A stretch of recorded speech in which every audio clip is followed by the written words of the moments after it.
You never know who you can trust nowadays. People you once knew can change on you, even family members. Today's story time is about one of those times where someone who I thought I could trust and who had my back changed. So the story time takes place back when I was 14, and I was just chilling this day. Really wasn't doing much when I got a text on my phone, and my friend, will call him Frank. He was like, yo, there's gonna be a party later, you wanna come? And I'm like, I don't really know, but he kinda was like, yo, come on, bro, like, you barely come outside, like, come on, bro, just go to the party. So I'm like, alright, I'll go to the party. So fast forward to when the party starts, I get dressed, I'm ready. So I walk to his house, and then from his house, we both walk to the party. We get to the party, it's a lot of our friends, I know a lot of people there, so I'm like, yo, like, this about to be lit, So fast forward probably like 2 hours into the party, right? I'm kind of feeling hungry because I didn't really eat that much that day.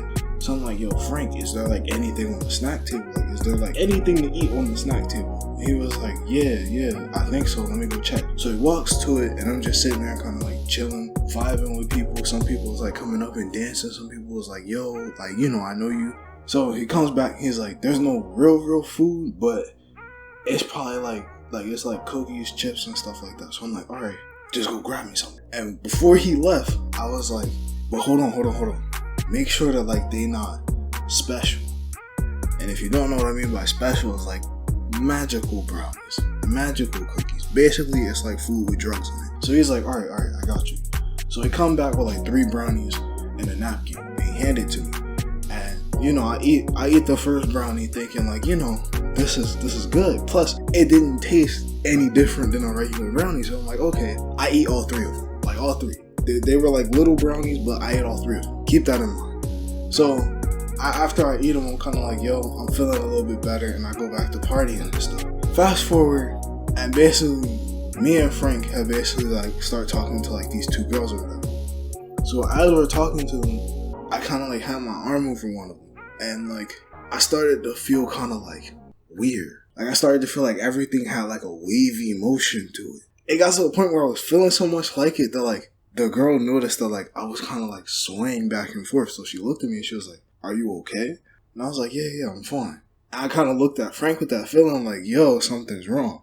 And this man looks at me and he just starts dying laughing. So when he starts dying laughing, I start to think like, wait, what could possibly be wrong? Like, I didn't do anything.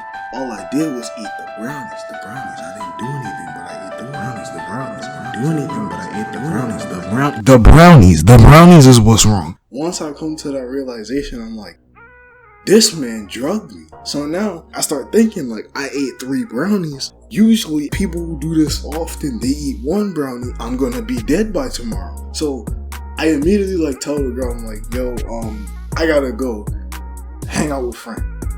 Bro, I ran to the bathroom. I started like looking up how to throw up because like that's one of the ways you get everything out your system. But like it wasn't working because I don't like throwing up. So eventually I go back. I start downing water. I mean like 1 bottle of water, 2 bottles of water, 3 bottles of water, 4 bottles of water. Like because I'm trying to like make it so the feeling stops, like goes away. And the whole time I'm doing this, it just feels like I'm basically levitating off the ground. And eventually, it felt like, it's a hard feeling to explain. So basically, if you've ever been like on the top, like at a very high place, and you look down, and then you kind of like do that little like shaking where it's like you kind of like lean forward a little bit and you catch yourself. That's the feeling that I was feeling. But it was like, I was at like really high place. That's how I felt. So not only is that happening, but I'm still feeling like that wavy feeling, but instead of being like calm waves, it's like them crashing waves. Like, so I just wasn't feeling good. And my boy Frank, whole time, he's sitting there still talking to the girls instead of helping me out. So I'm like, nah, I can't do that. So I walk back and the girl's like, yo, are you okay? Like, you seem panicked. And I'm like, yeah, I'm good. Yo, Frank, can I talk to you for a second? So he comes with me. We basically like go outside because this was like a house party, so we go outside to the backyard. Second we hit the backyard, I like closed because they had like a sliding door. I closed the sliding door, closed the curtains. I just look at him and he knew exactly what was going on. So he was like, bro, come on, like you gotta lighten up, you gotta have more fun, you know what I mean? Like you can't, you can't let this be something that. And I just cut him off right there and I was like, yo, I trusted you to give me something that wasn't magical. I even told you, yo, bro, something that isn't magical. Why? He was like, bro, it's to loosen you up so you can have some more fun. I'm not gonna lie, I had the urge to punch him square in his face. Only reason I didn't was because there were still people outside, and I'm a really loyal friend. I have principles, and one of the things that, like, I grew up knowing is that, like, you should never fight a friend in a public place. Like, that should always be behind closed doors, or, like, with, like, people who are in that inner circle. So I just looked at Frank and was like, you know what? We'll handle this later. We go back in, we talk to the girls. I still feel the feeling. It was getting worse and worse, but eventually it went, like, after like 3 hours, it went away. And yeah. And if you're wondering, did we ever fight? That's another story time for another day. So subscribe so that way you can, be notified when that story time comes out. I'll see you guys in the next video. Whoa.